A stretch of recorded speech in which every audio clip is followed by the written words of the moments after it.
திமுகவின் 505 தேர்தல் வாக்குறுதிகளில் 404 திட்டங்கள் செயல்பாட்டுக்கு வந்துள்ளது. தங்கம் தென்னரசு.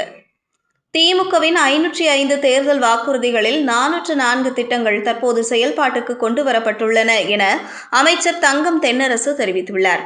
4 ஆண்டுகால ஆட்சியில் 1 லட்சம் இளைஞர்களுக்கு பல்வேறு தேர்வாணையங்கள் மூலம் பணிகள் வழங்கப்பட்டுள்ளன என அவர் தெரிவித்துள்ளார். தொலைநோக்கு திட்டங்கள் செயலாக்கம் குறித்து அமைச்சர்கள் தங்கம் தென்னரசு, கோவி செழியன், சிவசங்கர் ஆகியோர் இன்று கூட்டாக செய்தியாளர்களை சந்தித்தனர். அப்போது நிதியமைச்சர் தங்கம் தென்னரசு பேசுகையில், மத்திய அரசின் நிதி பங்களிப்பு முறையாக இல்லாத நிலையில் கூட தமிழ்நாடு அரசு சிறப்பாக அதனை எதிர்கொண்டுள்ளது. 4.5 ஆண்டுகளில் பல தொலைநோக்கு திட்டங்கள் செயல்படுத்தப்பட்டுள்ளன.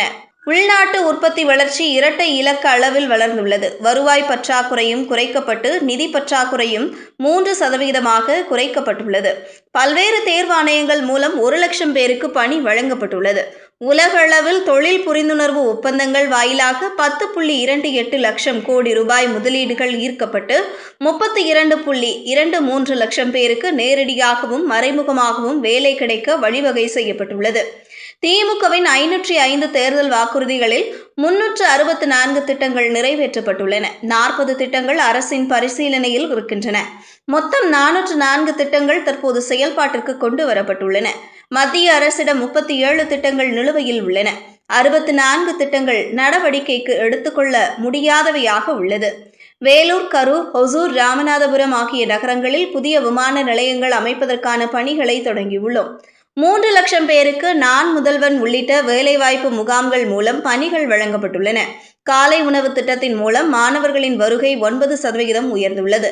மாணவர்கள் பள்ளிக்கு குறித்த நேரத்தில் வருவது 98% உயர்ந்துள்ளது. 6000 கோடி ரூபாயில் வடசென்னை வளர்ச்சி திட்டத்தின் கீழ் 235 பணிகள் மேற்கொள்ளப்பட்டு வருகின்றன. $52.7 மில்லியன் அளவுக்கு நம் ஏற்றுமதி உயர்ந்துள்ளது.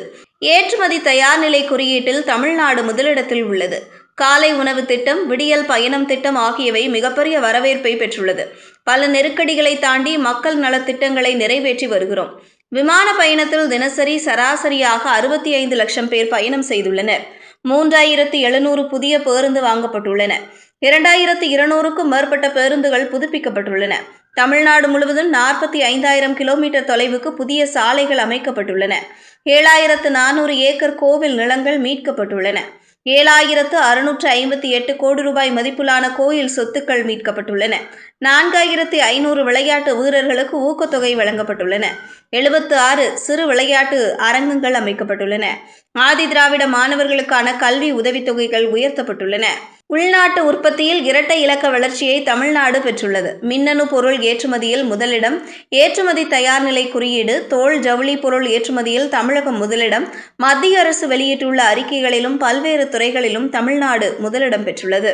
தமிழகத்தில் உள்ள தொழிற்சாலைகளின் எண்ணிக்கை 52,514 உயர்ந்துள்ளது. கொரோனா கால நெருக்கடியில் போர்க்கால அடிப்படையில் திராவிட மாடல் அரசு செயல்பட்டது.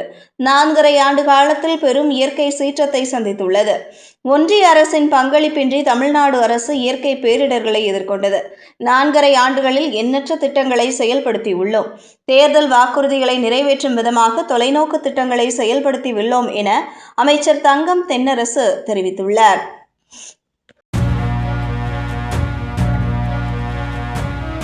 செய்திகளை உடனுக்குடனும் துல்லியமாகவும் தெரிந்து கொள்ள News 10 தமிழ் சேனலை பின்தொடருங்கள்.